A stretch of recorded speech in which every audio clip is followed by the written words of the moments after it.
All right, kia ora everybody. We are going to be starting the session for UNFIT very shortly as part of Dockage Schools. We're still waiting on some of these people to gather with their classes. Why don't you tell us why this film was chosen to be in the program, Matt? Well, I've always been interested in the psychology of power. It seems, hey, Vickers, nice to see you.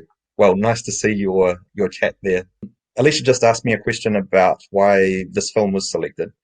It seems like a moment in time, and it's just come even more to a head. It looks like the United States are in a bit of turmoil from bad leadership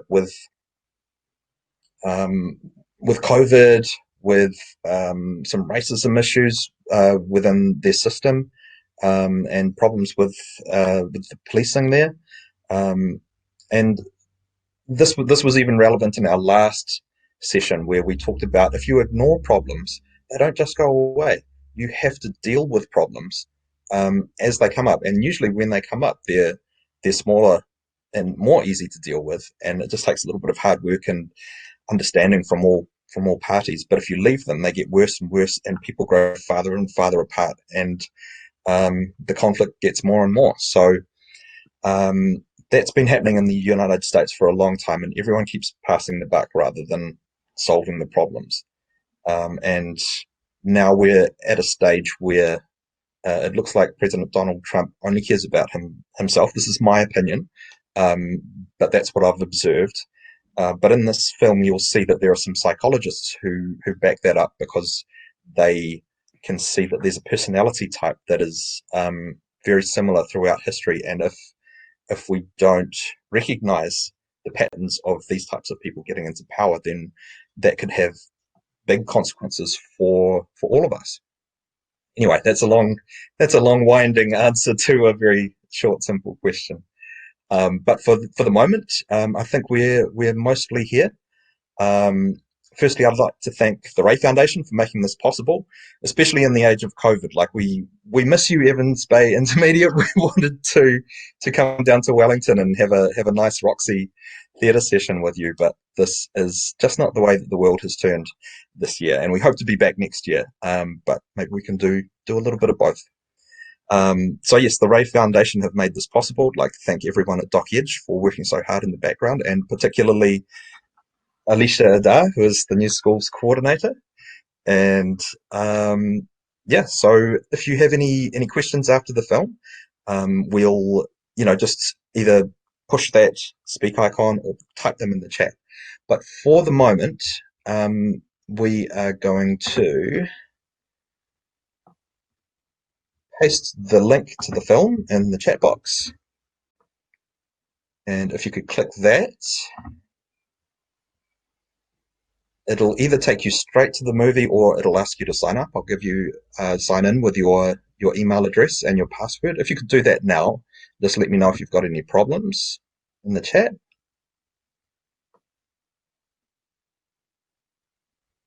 Oh, that's nice. Okay, so when you see the Unfit Psychological Thriller title there, underneath will be the play now.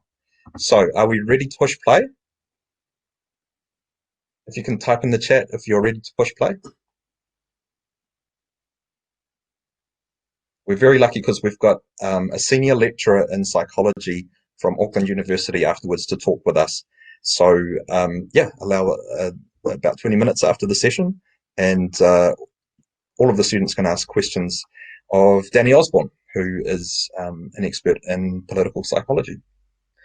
Okay, well, hopefully you're all on the page now, and we're going to hover our cursors over the Play Now button, and I'm going to count down 3, 2, 1, play now. All right, enjoy the show. So what did you think about that, Alicia? It was pretty provocative. Yeah, pretty provocative, very interesting. I think that from what we see from afar, it definitely looks like something's up with Donald Trump, and so really enjoyed what the pros had to say about it. Yeah. Yeah, certainly. And I mean, I'm. It looks like I've just lost my camera, but I'm happy to keep talking.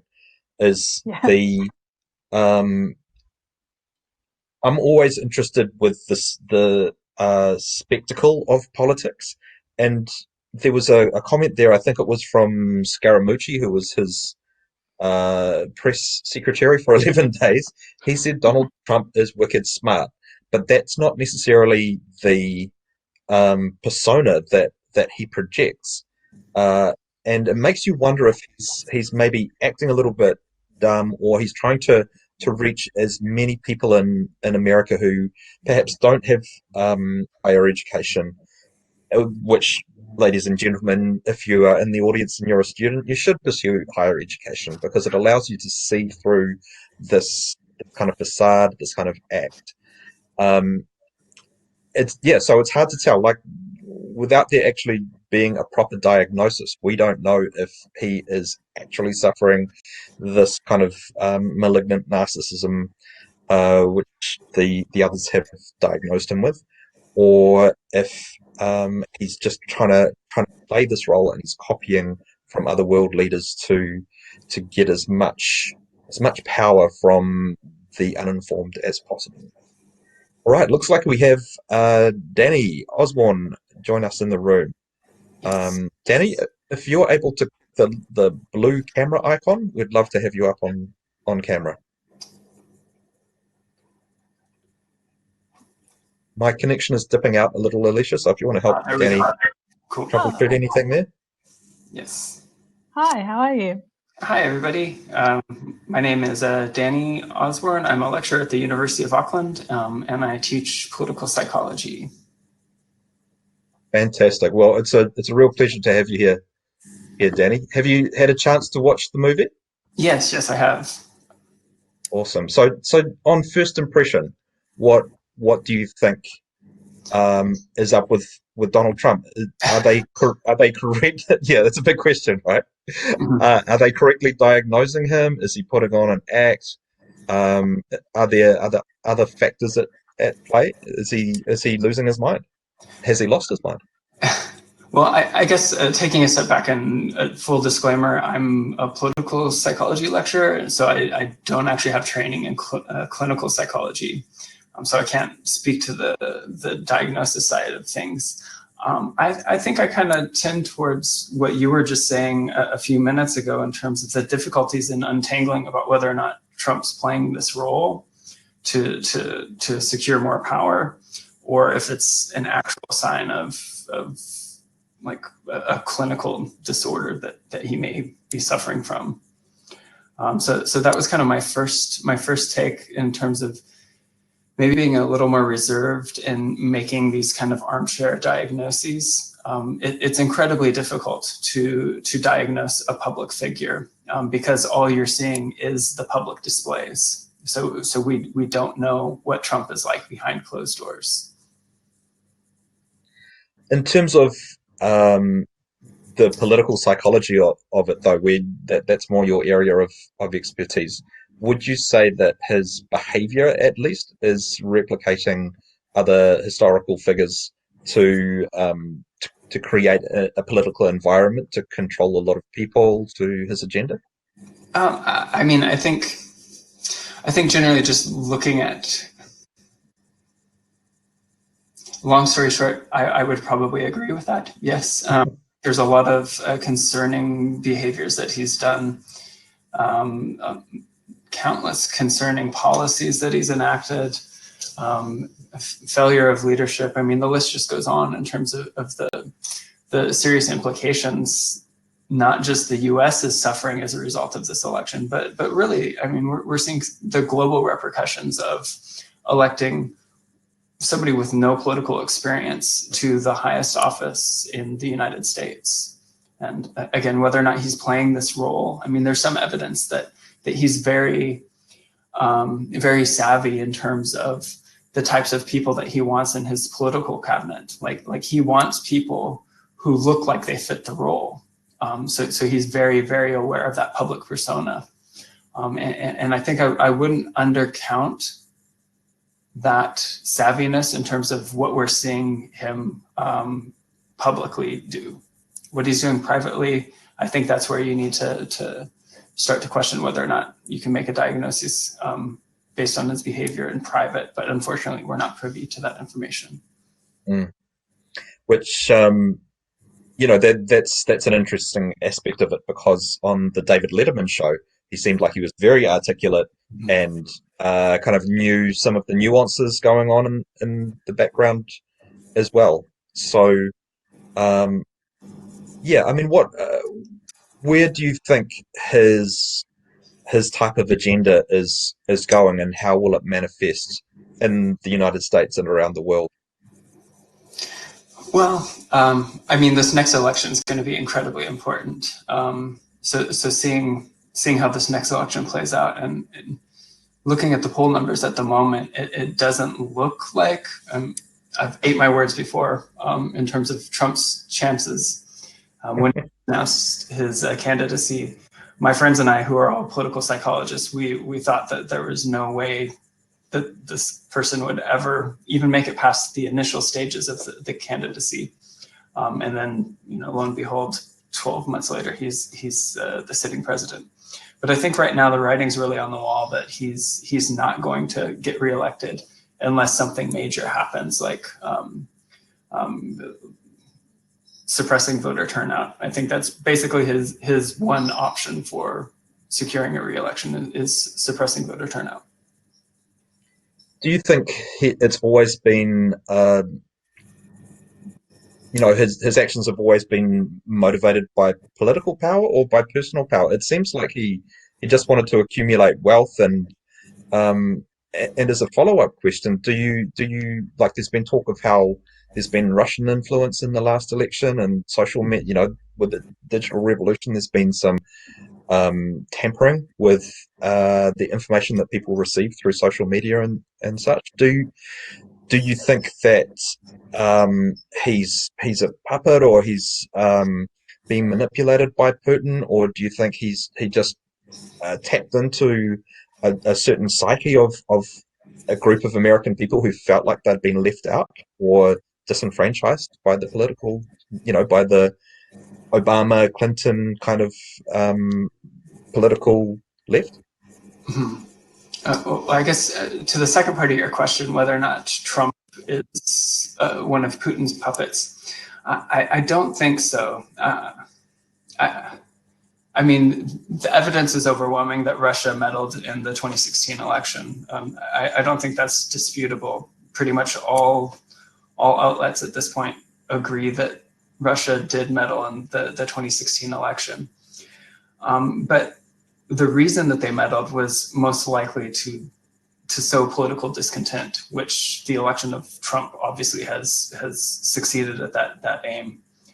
There's also evidence that Russia was attempting to help Bernie Sanders during this recent primary. So it's not necessarily that Russia thought that they could control Trump or anything. I think the more simple explanation is Russia wanted to sow political discontent within the U.S. and were quite successful at that. Yeah, I mean that's been evidenced quite strongly in the last few. It's not to say that the killing of George Floyd or anything was,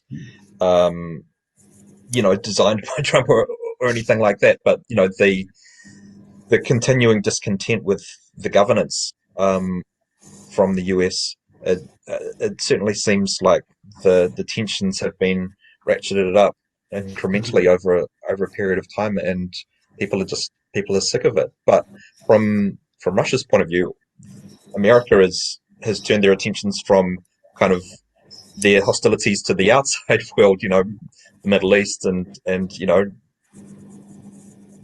getting closer and closer to Russian interest. And now America is like turned in on itself. And do you think that might have been a motivation for the Russian interference? I mean, possible. I think there's a general view within the international community in terms of the US's descending power in terms of its global influence. And so by Russia meddling in the election, it allows it provides some air for a new kind of global dominance to emerge. And whether or not China is going to be the next global power or Russia, I think that's questionable. It's looking like China is acting quite aggressively in the international community at the moment in terms of actions against Hong Kong and Taiwan at the moment. So in some ways, Russia's attempt to meddle in the election created this vacuum, and now we're seeing the consequences of that with escalated tensions with Russia, as well as some more aggressive acts around China as well. I know it's all speculation, and my speculation was that Trump wouldn't be elected, that he was a bit of a joke contender, and boom, there he is. But just in terms of what to date, where do you see things going if the America starts declining in terms of world power, or continues to decline in terms of world power?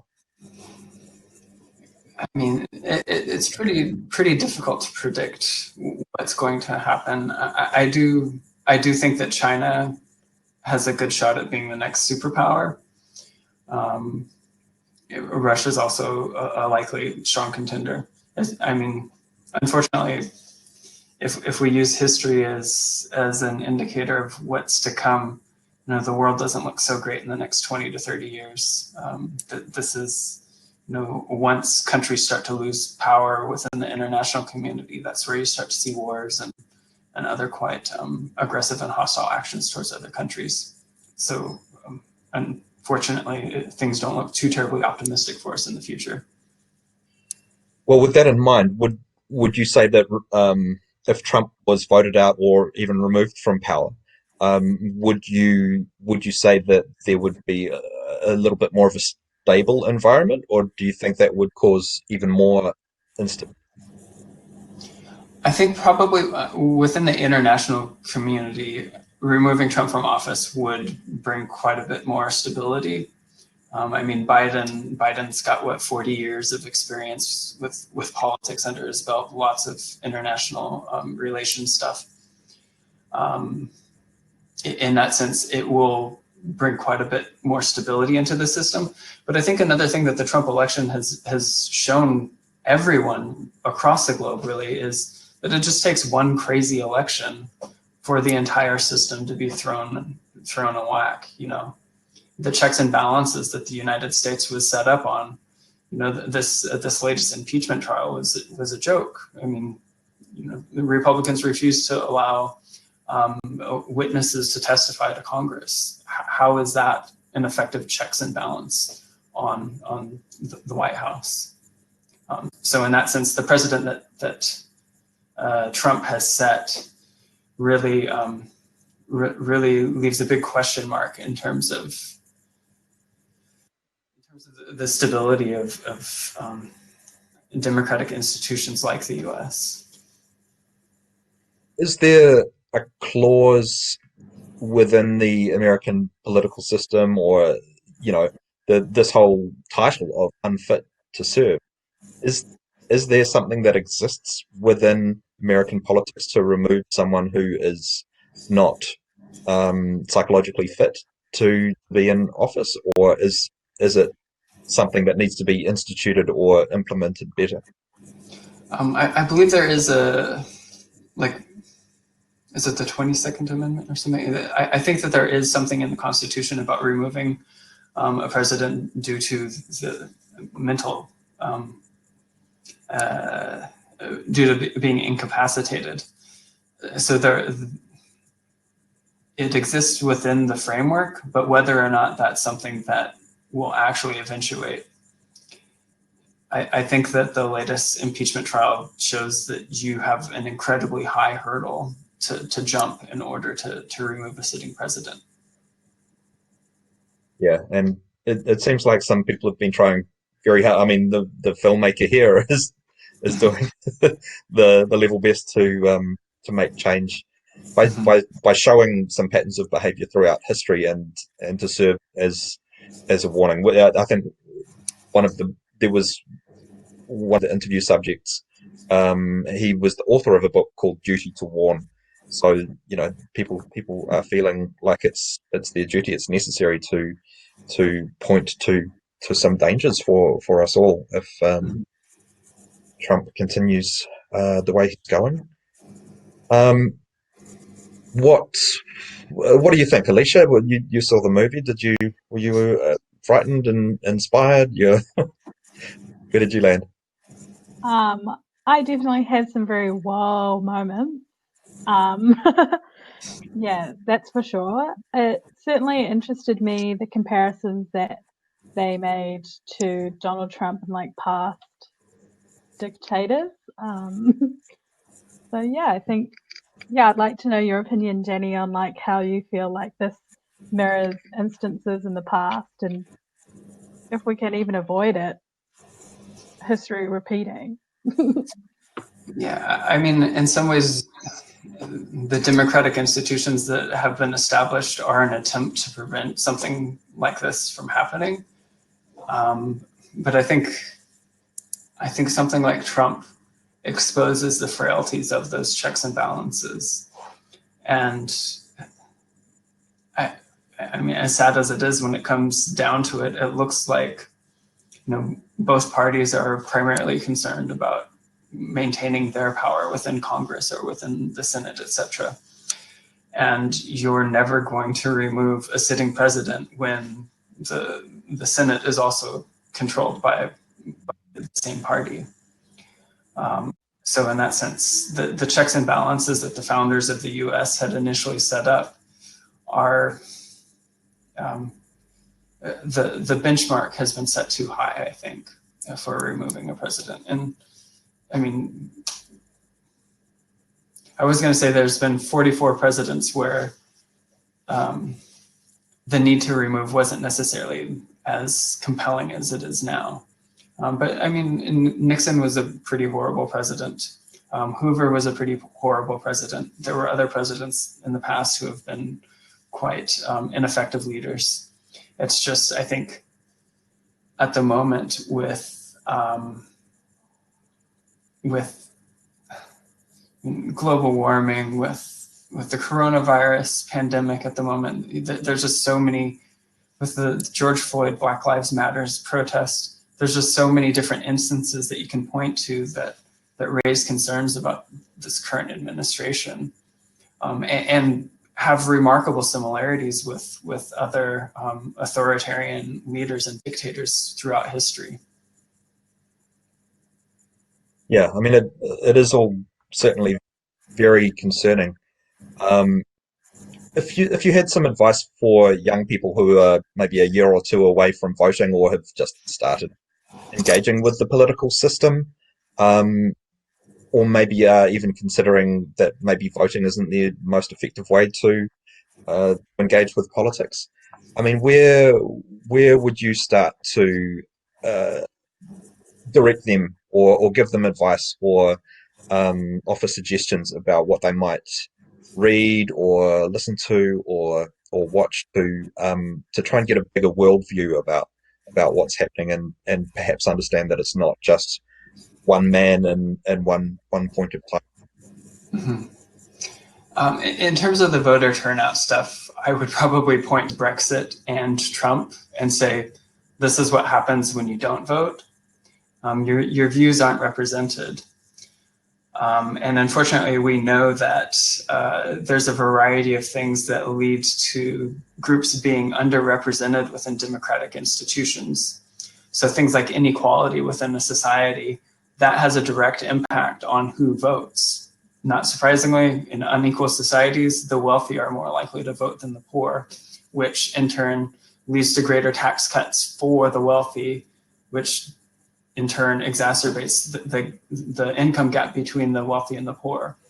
And all of this can be fixed. We've been given the tools in terms of our democratic institutions to go out and vote and have our voices heard.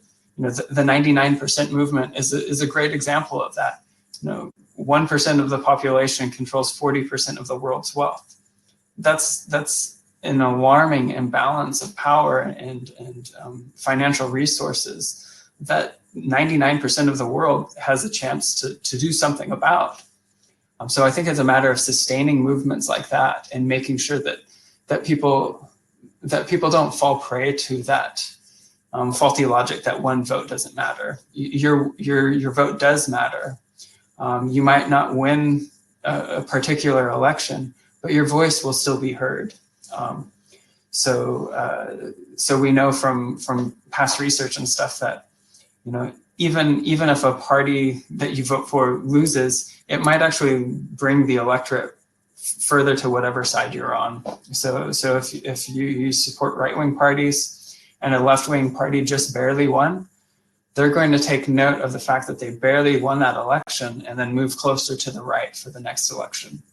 Likewise, for parties on the right, if they see that the parties on the left are starting to gain steam, they're going to move their positions closer to the left to gain more voters. So if you take a broader perspective in terms of the outcomes of an election, it's not just a single election that matters. It's the history of your voting, of your votes that matters. Oh, that's some good advice. Okay, well, we're getting closer to time. Thanks for adjusting. I can see we have a couple of people joining us in the room. If there are any teachers joining us now with your students, we would love to hear some questions in the chat box. I know Evans Bay had some tech trouble with actually playing the movie, but feel free to ask any questions. So tell us a little bit more, Danny, about what you've been up to and what you're working on. I'm a researcher involved with the New Zealand Attitudes and Values Study, which is a nationwide longitudinal project that was started in 2009. So longitudinal means we survey the same people each year for the last 11 or 12 years now, and look at how attitudes and values change over time. So one of the most recent things that we did was look at people's mental health and their attitudes towards government pre versus post COVID-19 lockdown. Interesting. So it was a kind of crazy time where we wrote a paper in like a week, basically, which is pretty rapid. Papers often take like 2 to 3 months to write. So we had a large group of people just working on this paper nonstop, and wound up producing this pretty cool paper looking at pre versus post lockdown, showing, not surprisingly, that people's mental health or psychological distress increased during the lockdown. Yet at the same time, we saw massive amounts of increase in terms of trust in science, as well as trust in the government. So some positive sides to the lockdown, as well as some negative effects as well. Yeah, I can resonate with a lot of that. I don't always have a huge amount of trust in the government, but when people were saying it's all a hoax, we should go out and party like we always do, I'd be like, no, you got to listen to the government on this one, because that's exactly it. When you can see patterns throughout history, and you can determine what's being communicated to you for greater good, and not to create a global fascist society, is that, yeah, like the 1918 pandemic, you should probably stay inside and not go drinking with your mates. Yeah. I mean, it was incredibly scary. Like, we gave up voluntarily, in essence, our civil rights for the last 8 weeks or whatever during lockdown. And we essentially freely did that to the betterment of New Zealand society. And I think the science and the evidence afterwards suggested it was worth it. You know? Mm. The patients did wear quite thin, though, didn't it? Towards level 2, there was that announcement that police would get increased powers, when we felt, I think the general feeling was that, yes, that's acceptable under level 4 and level 3 to prevent idiots going out and contaminating other people. But when it was level 2, it was like, hang on. So I noticed on my social media that there was quite a bit of pushback about that, and connecting that to the US with the George Floyd thing. There is a huge distrust for good reason, especially amongst communities with people of color, of how policing is enacted. And because COVID was such an uncertain time, we don't know what was coming and whether it was manufactured, because let's face it, media has sometimes pushed a certain point of view and an agenda to further powerful rather than people who are not in power. I think that there was a rightful distrust of the government into level 2, but level 4, yeah, you're right, people willingly sacrifice. So that's a political game that's got to be played. What are your views on that whole policing and government power and how we willingly gave up our rights there? Yeah, I mean, it's an incredibly difficult question to ask and answer. Where do you draw the line between what's good for the public versus what's an infringement on your individual rights? And, I think the police were granted the power to just enter homes to search for potential violators without a warrant or anything. And that is quite concerning. And especially when you look at the history of they tend to be racialized, to put it mildly. So these policing and other type initiatives do tend to disproportionately affect people of color. So I think it's really important to be mindful of that discussion when looking at these powers, and especially seeing what's going on in the U.S. at the moment. Like it's difficult. It's a very difficult question for government to grapple with.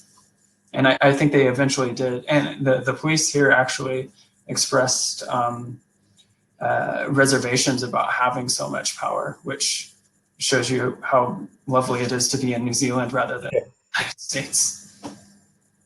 Absolutely. Now I'm mindful of we're two white guys talking about the impacts of policing on people of color, and Alicia's quietly there with her headphones on. But have you got a contribution there, Alicia, to that part of the conversation? Well, yeah, I think historically, especially Polynesian people have drawn a lot of inspiration from movement in America. So, yeah, I don't know. I think, yeah, we do look overseas to see what's happening, and we do try our best to battle certain things happening here as well. And yeah, I think that whole entering into properties and onto marae was deeply, deeply concerning. But yeah. But then I also agree with the importance of voting, but also the importance of writing submissions and yeah, giving feedback to your MPs. I think Jacinda's received a few emails from me expressing my concern, and I've heard back from her assistant a couple of times. Yeah. Well, it's good, and I think that's a good point too. Is that voting is one way to have your voice heard, but also connecting with your community, talking about the issues which are facing you particularly, and really engaging with the system when you feel like the system is not respecting your voices or your perspective. Yeah, being involved in a world and having political action is not just posting a ballot every 3 or 4 years. Cool. Do we have any last questions from the audience? I'm mindful that we're keeping Danny from his business, and I've got a few emails piling up in the background. But any last questions? Okay. What would be your parting thoughts there, Danny, for our students? Stay involved in politics. It might seem like it's a distant thing that doesn't have any implications for you personally, but it does. Politics influences every aspect of our life. So get out and vote. Go and volunteer for local organizations. Do things to make sure that your voice is heard and that your voice is represented by your MPs and by Parliament. Awesome. All right. Hey, thank you very much, Danny. Thank you very much, Alicia, for both of your Okay. contributions. Cool. Thank you very And much for having me. yeah, well, we're looking forward to having you next session as well. If you can make it, I haven't checked my diary, but we'll coordinate on that. But thank you everyone for watching, and thank you Ray Foundation very much for making the docu schools possible. And we'll bring you another couple of sessions unfit in the coming weeks. All right, you guys have a good afternoon. Thank you. Thank you.